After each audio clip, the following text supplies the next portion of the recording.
भेट्न भनेर छाता ओढेर आएको सानी।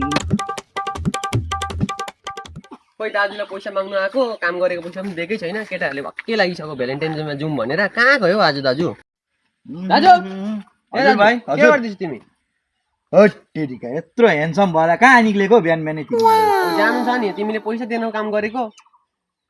काम गरेको पैसा ल यता यता हो भाइ, यहाँ बस त, यहाँ बसिहाल त, त्यो कुर्सीमा बस पहिले। आजको दिन के हो तिमीलाई थाहा छ? के हो दाजु? आजको दिन ब्ल्याक डे हो। हाम्रो जवानमाथि एट्याक भएको। अनि यस्तो दिनमा अनि तिमीहरू खुसी मनाउनु जान्छौ, यो सही कुरा हो? मलाई यस्तो ज्ञान नबार त दाजु, तिमी पैसा चाहिँ देउता फुरुक्कै।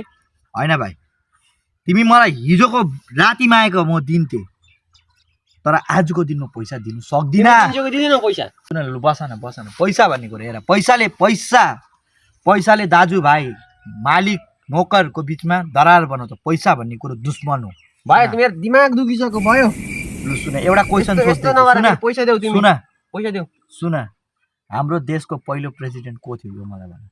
अब मलाई के थाहा को थियो? मलाई भनेर बनिएको थियो। थाहा छैन?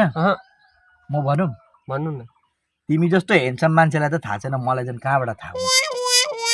दाजु तिमी पैसा देऊ त मलाई फुरुक्कै। पैसा नदिने? पैसा त दाजुले यही फर्मले दिन्छु।